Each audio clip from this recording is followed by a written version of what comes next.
काम के मार्ग पर, कामना के मार्ग पर, इच्छा के मार्ग पर अगर कोई बाधा बनता हो तो काम हिंसक हो उठता है।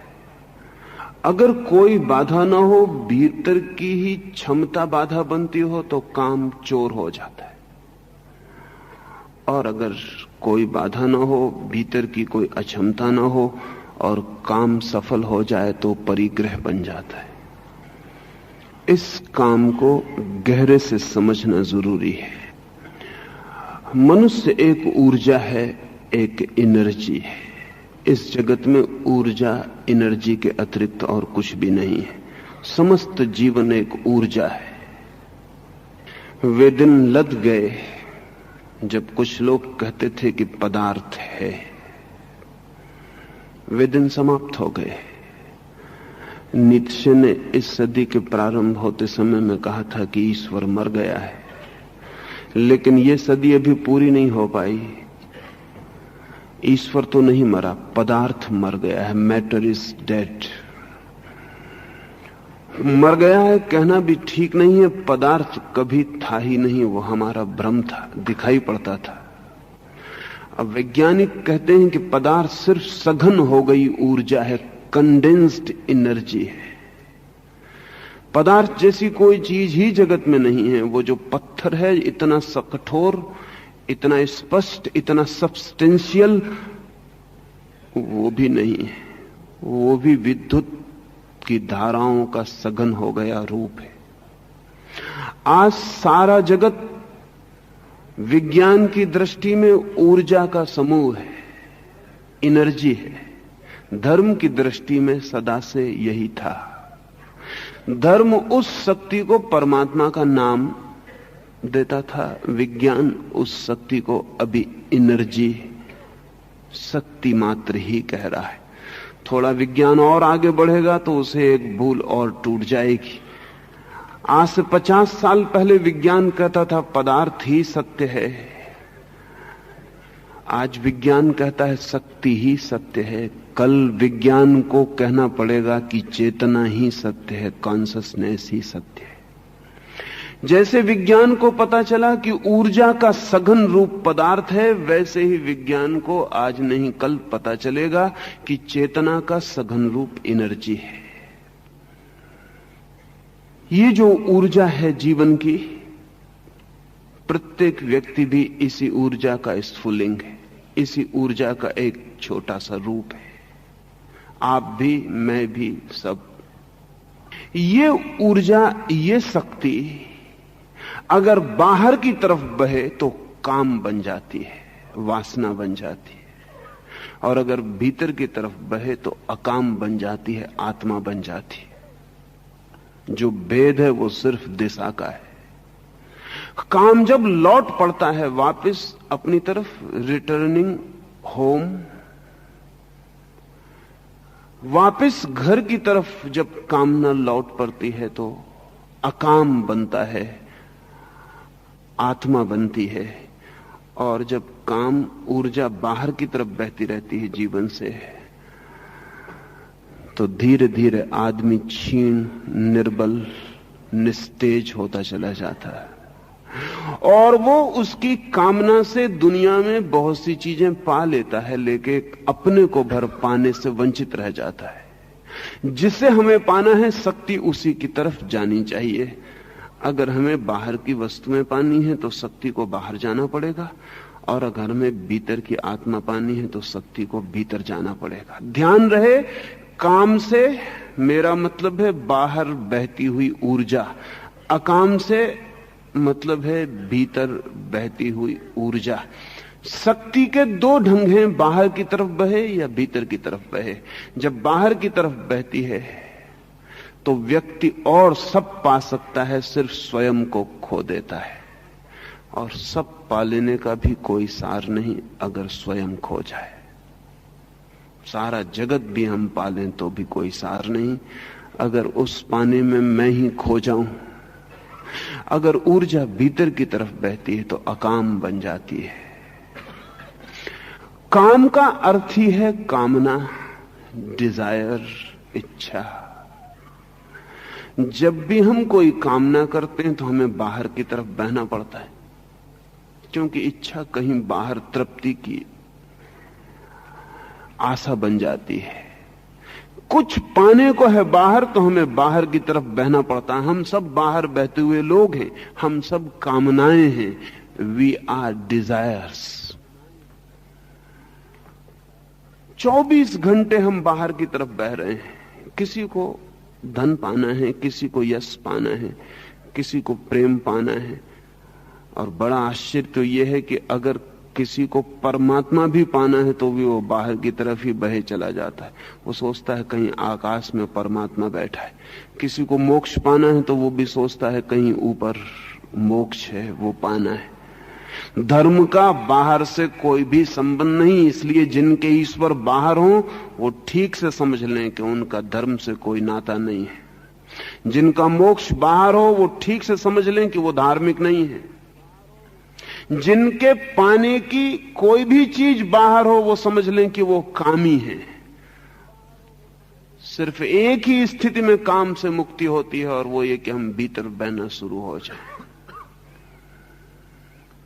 बाहर कोई भी ऑब्जेक्ट, बाहर कोई भी पाने की चीज हमारी ऊर्जा को बाहर की तरफ ले जाती है, और हम धीरे धीरे खाली होते हैं, समाप्त हो जाते हैं। फिर दूसरा जन्म, फिर एक ऊर्जा लेके पैदा होते हैं, फिर बाहर की तरफ बहते हैं, फिर समाप्त हो जाते हैं। फिर तीसरा जन्म, फिर ऊर्जा लेके पैदा होते हैं, फिर बाहर की तरफ बहते हैं और समाप्त हो जाते हैं। जन्म के साथ हम शक्ति लेकर आते हैं, मृत्यु के साथ हम शक्ति खोकर वापस लौट जाते हैं। जो व्यक्ति मृत्यु के साथ शक्ति लेकर वापस लौटता है उसे फिर आने की जरूरत नहीं रह जाती।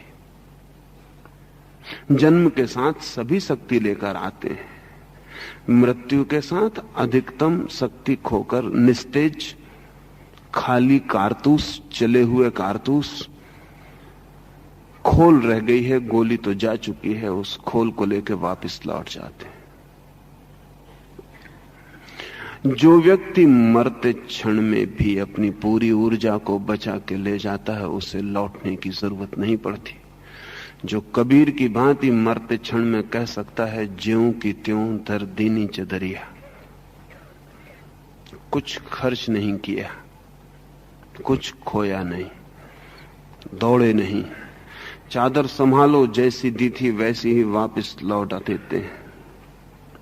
जो मृत्यु के क्षण में बिना कुछ खोए वैसा ही वापस लौट जाता है जैसा जन्म के क्षण में आया था, उसे वापस जन्म लेने की जरूरत नहीं रह जाती। अकाम जन्म मृत्यु से मुक्ति है, काम बार बार जन्मों में लौट आना है। कारण है कोई कामना कभी ठीक अर्थों में पूरी नहीं होती, हो नहीं सकती। और जो बाहर की तरफ दौड़ने का आदी हो गया है, जब भी कोई कामना पूरी होने के करीब होती तब तक वो नई कामना बना लेता है, क्योंकि फिर बाहर की तरफ दौड़ेगा कैसे। जिसे बाहर की तरफ दौड़ना ही जिंदगी बन गई है, वो एक इच्छा पूरी हुई नहीं कि दूसरी को जन्मा लेता है, बल्कि एक के पूरे होने के साथ अनेक को जन्मा लेता है, फिर दौड़ना शुरू कर देता है। हम बाहर की तरफ दौड़ती हुई ऊर्जाएं हैं, आउट गोइंग एनर्जीज। इसलिए हम खाली कारतूसों की तरह मर जाते हैं। इसलिए हमारी मृत्यु एक सौंदर्य नहीं हो पाती, और हमारी मृत्यु एक अनुभव नहीं बन पाती। हमारी मृत्यु एक दुख, एक निस्तेज पीड़ा, एक नपुंसकता, एक इम्पोर्टेंस बन जाती। हम सब भांति टूट के समाप्त हो जाते। इसलिए मृत्यु में इतनी पीड़ा है। वो पीड़ा मृत्यु की नहीं है, वो पीड़ा निस्तेज खाली हो गए आदमी की है, जो सब भांति रिक्त हो गया, जिसमें अब कुछ भी नहीं बचा, सिर्फ खाली खोल रह गया है। इसलिए मौत दुख देती है, लेकिन मौत भी आनंद दे देती है उसे जो खाली नहीं भरा हुआ है। हम भरे हुए कैसे रह पाएं, इसी सूत्र को समझने के लिए अकाम है। लेकिन अकाम को समझने के पहले काम की समस्त यात्रा समझ लेनी चाहिए। काम किस तरह गति करता है हमारा, हम बाहर की तरफ कैसे बहते हैं, इसे समझ लेना जरूरी है। इसे हम समझ लें तो भीतर की तरफ बहना बड़ी सरल बात है, बड़ी आसान। हजारों लाखों साल से हमें पता है कि पदार्थ अणुओं से बना है, एटम्स से बना है, लेकिन हम अणु को तोड़ नहीं पाए थे। इस सदी में आके हमने अणु को तोड़ लिया। अणु को तोड़ते ही बड़ी चमत्कारीपूर्ण घटना घटी, और वो ये कि एक छोटे से अणु में, हाइड्रोजन के छोटे से अणु में या किसी भी चीज के छोटे से अणु में जो आंख से दिखाई नहीं पड़ता, इतनी ऊर्जा छिपी थी कि टूटते ही भयंकर शक्ति का जन्म हुआ।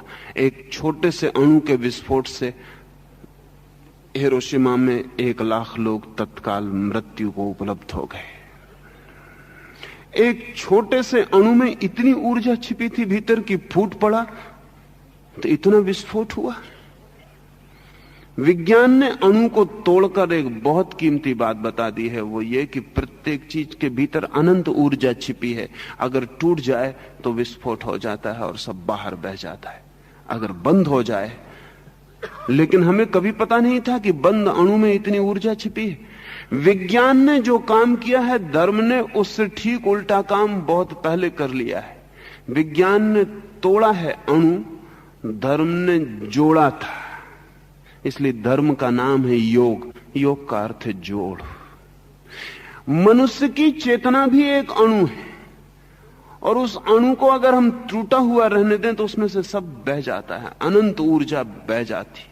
अगर वो अणु जुड़ जाए, बंद हो जाए, एनालिसिस नहीं, विश्लेषण नहीं, टूटे नहीं, सिंथेसिस हो जाए, संश्लिष्ट हो जाए, इंटीग्रेटेड हो जाए, बंद हो जाए, बिंदु बन जाए, अपने में बिंदु हो जाए, सब तरफ से बाहर खोना बंद हो जाए, तो अनंत ऊर्जा भीतर उपलब्ध हो जाती। इस अनंत ऊर्जा की अनुभूति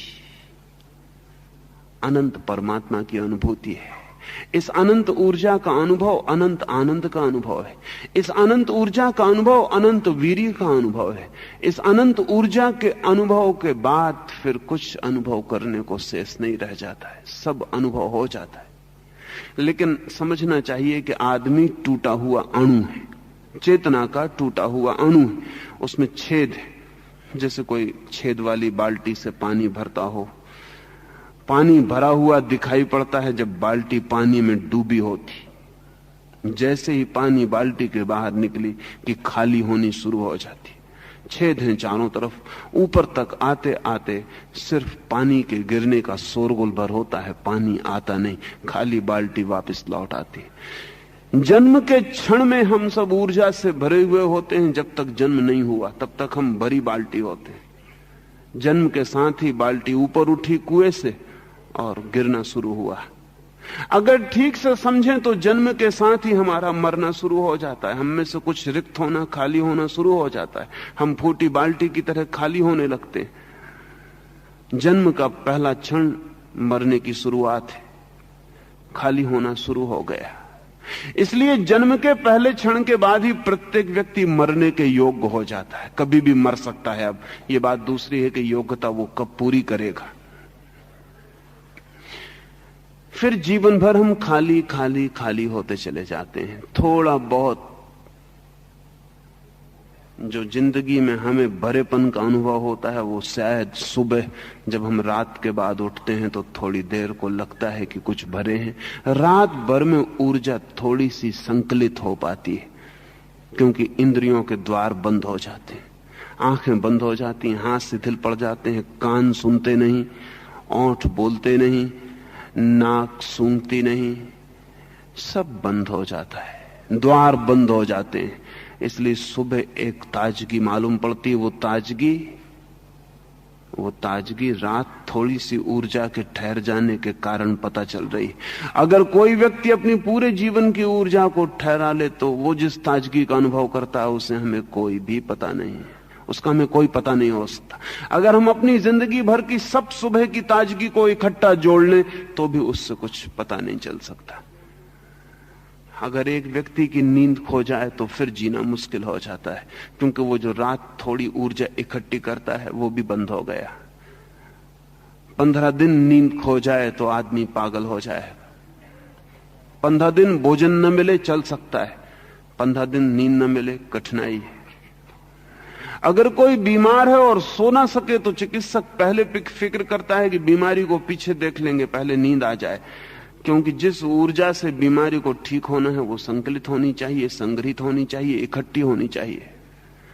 हम सिर्फ ऊर्जा खो रहे हैं और काम ऊर्जा को खोने की विधि है।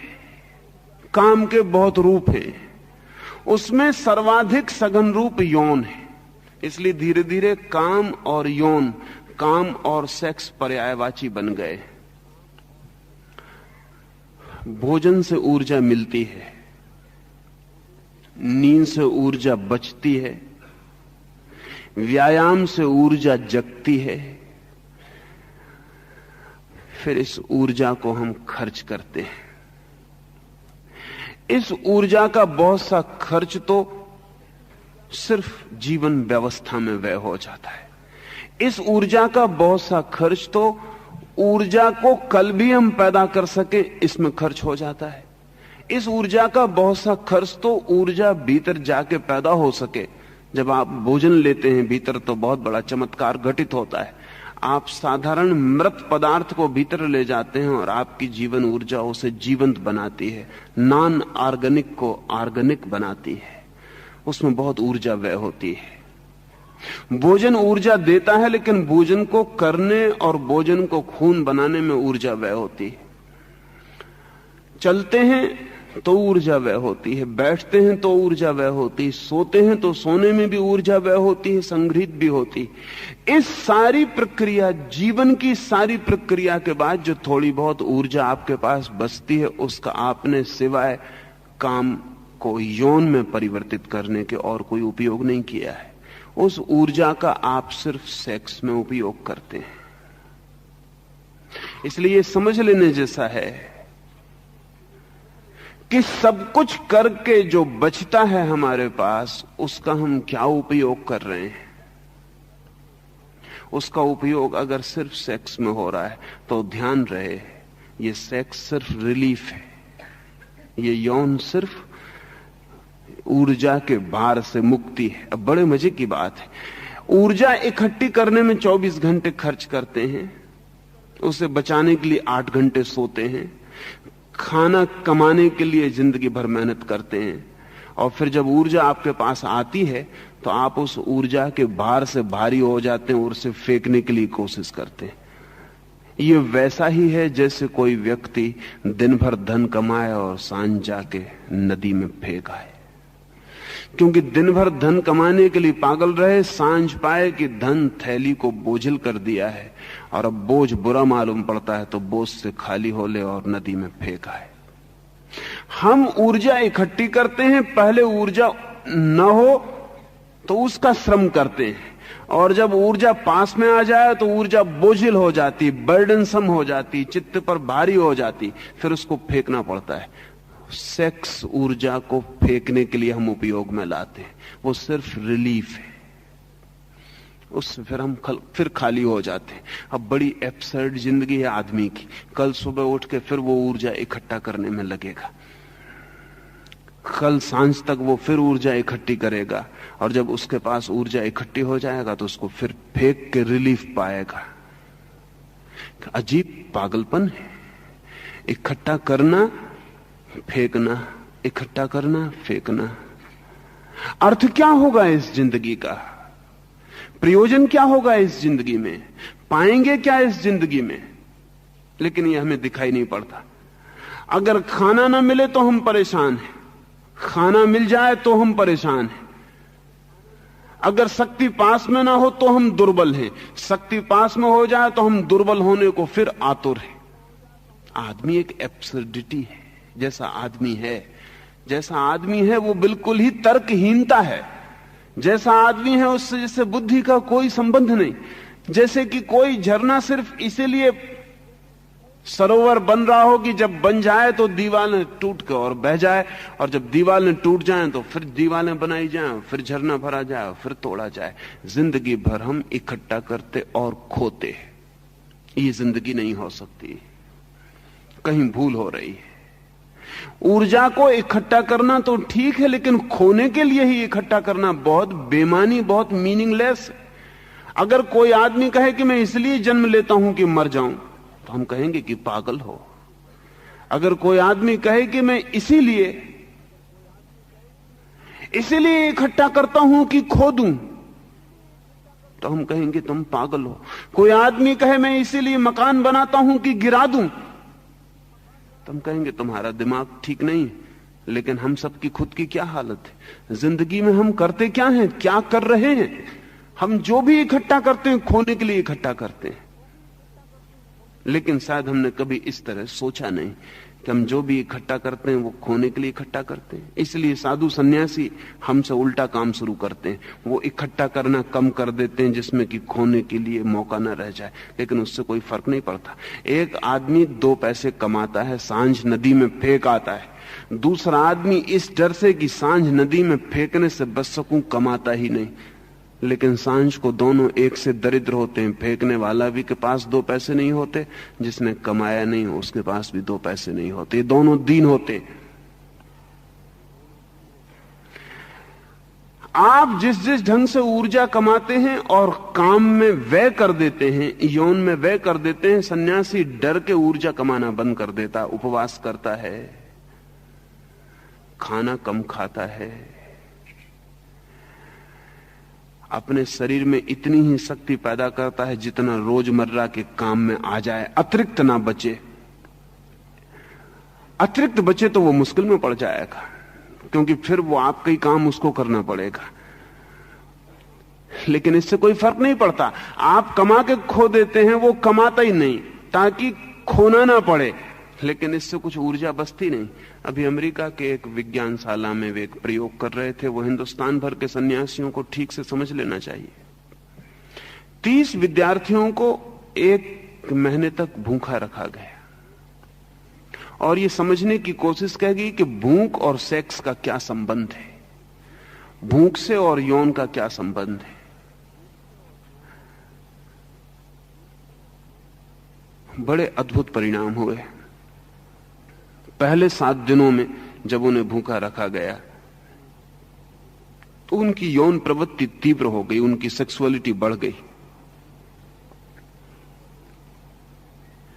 लेकिन 7 दिन के बाद फिर उनकी यौन प्रवृत्ति कम होती चली गई। 15वें दिन उनके सामने नंगे चित्र भी रखे जाएं स्त्रियों के तो वे उत्सुक ना रहे। किसी भी तरह उनको भड़काया जाए वो को रस ना लें। 30 दिन पूरे होते होते उन 30 युवकों में किसी तरह की काम वासना नहीं रह गई, किसी तरह का यौन नहीं रह सकता। वे बिल्कुल ठंडे कोल्ड हो गए, फ्रोजन, जम गए बिल्कुल। उनको हिलाने का कोई उपाय ना रहा, सेक्स जैसे विदा हो गया। फिर उनको भोजन दिया गया। 7 दिन में फिर वापस लौटना शुरू हो गए। 15 दिन तक वो अपनी जगह वापस लौट गए जहां थे।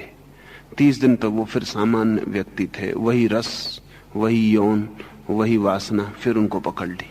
हुआ क्या? यौन नष्ट नहीं हुआ, सिर्फ यौन को जो अतिरिक्त ऊर्जा चाहिए वो नहीं मिली। सांप तो जिंदा रहा लेकिन चलने की ताकत ना रही।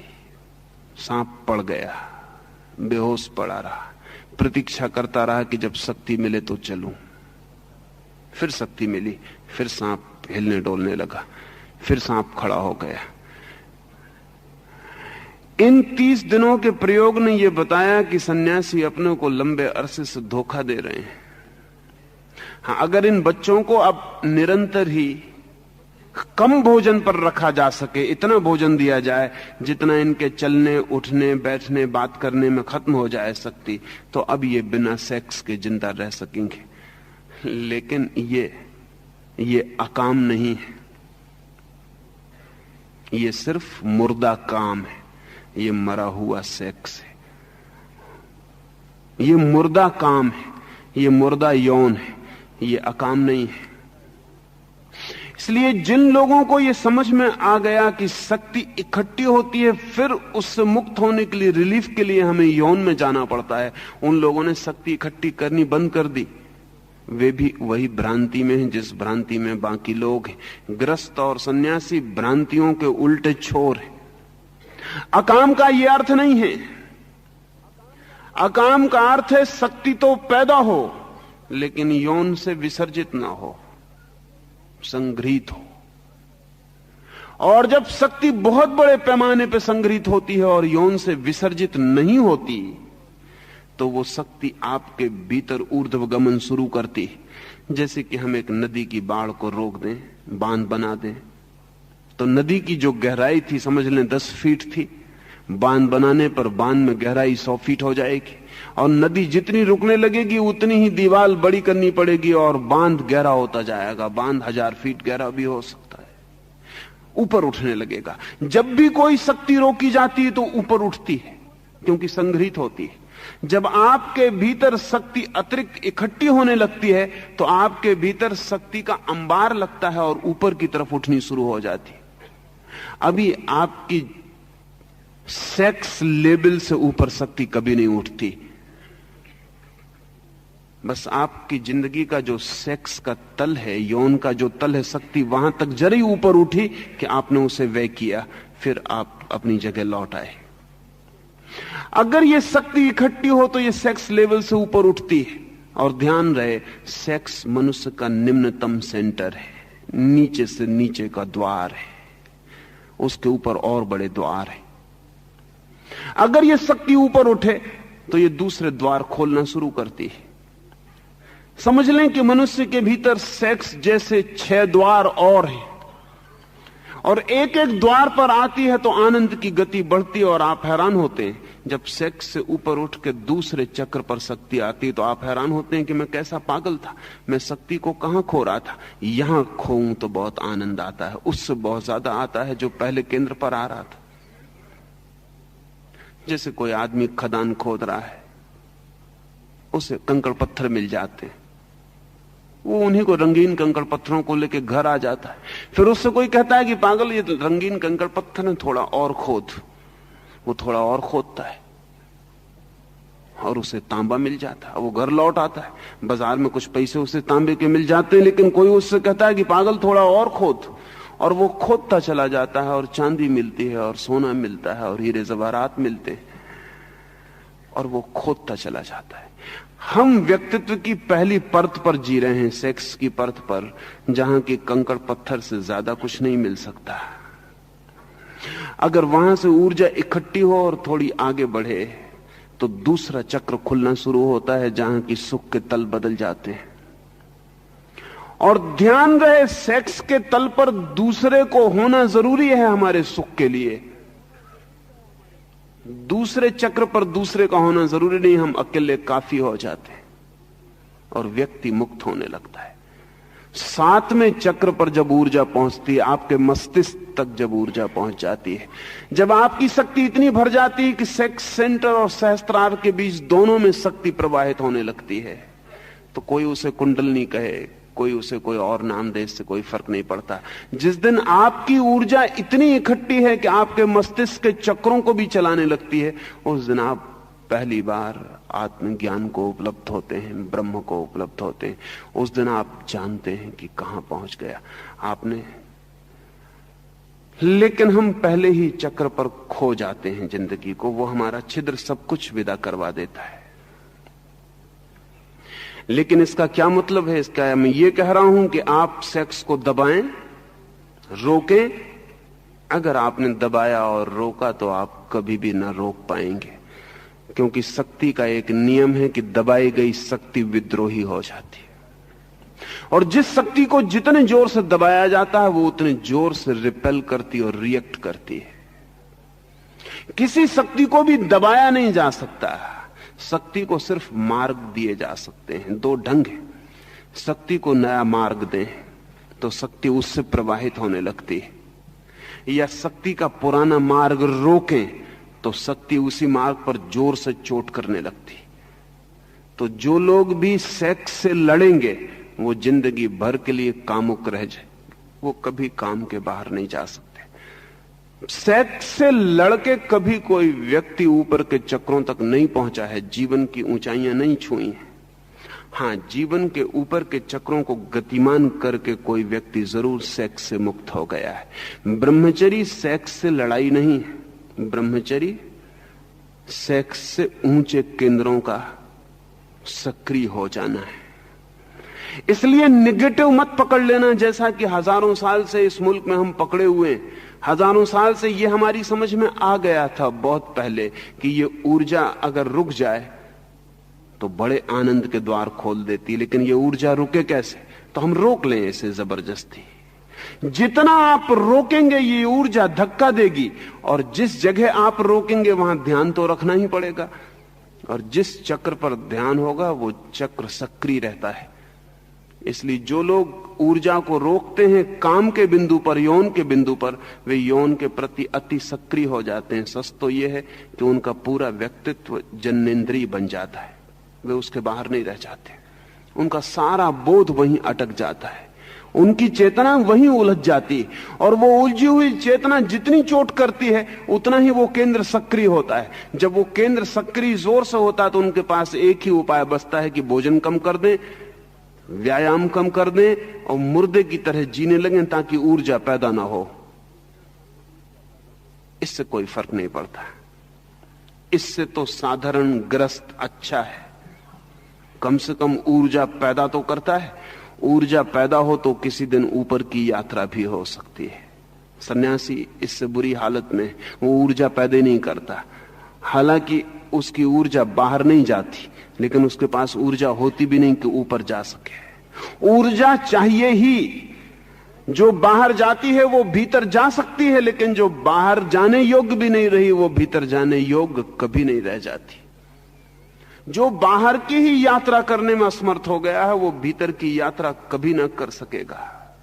इसलिए एक बात तो पहली ये ध्यान रख लेना कि हमारे पास अतिरिक्त ऊर्जा चाहिए ही। तो ऊर्जा को पैदा करने का तो पूरा इंतजाम होना चाहिए, लेकिन ऊर्जा को नई दिशाएं देने का भी इंतजाम होना चाहिए। वो मैं 2-3 सूत्र आपसे कहूं कि इस ऊर्जा को नई दिशाएं कैसे मिलती हैं। एक, सिर्फ हम वर्तमान में जी सकें तो ऊर्जा इकट्ठी होती है और ऊपर की तरफ चलनी शुरू हो जाती। एक पहला सूत्र, लिविंग इन द प्रेजेंट। जो आदमी भी बहुत कल का सोचता है और परसों का सोचता है और आने का सोचता है और भविष्य में जीने की कोशिश करता है, उसकी ऊर्जा बह जाती, क्योंकि भविष्य है दूर, और भविष्य से हमारा जो संबंध है वो कामना का ही हो सकता, और कोई संबंध नहीं हो सकता। भविष्य है नहीं, भविष्य होगा, और होगा से हमारा संबंध सिर्फ वासना का हो सकता है, डिजायर का हो सकता है, और कोई संबंध नहीं हो सकता। इसलिए जीसस एक गांव के पास से गुजर रहे हैं और वो अपने शिष्यों को कहते हैं, देखते हो ये लिली के खिले हुए फूल? उन शिष्यों ने कहा देखते हैं। जीसस ने कहा कि देखो इनका सौंदर्य, देखो इनका खिलना, देखो इनका आनंद। और जीसस ने कहा कि सोलोमन, सम्राट सोलोमन, जो अपने वैभव के पूर्ण शिखर पर था और जिसके पास सारी पृथ्वी की संपत्ति थी, वो अपने वैभव के पूर्ण शिखर पर भी इतना सुंदर न था जितने ये लिली के जंगली फूल सुंदर है। किसी ने पूछा लेकिन ऐसा क्यों है? तो जीसस ने कहा सोलोमन हमेशा भविष्य में जी रहा था, ये फूल अभी जी रहे हैं। इनकी ऊर्जा को कामना बनने का मौका नहीं है, इनकी ऊर्जा जीवन बन रही है। ध्यान रहे, जब भी हम ऊर्जा को कामना बनाते हैं तो भविष्य के कारण बनाते हैं। कामना अर्थात फ्यूचर ओरिएंटेशन।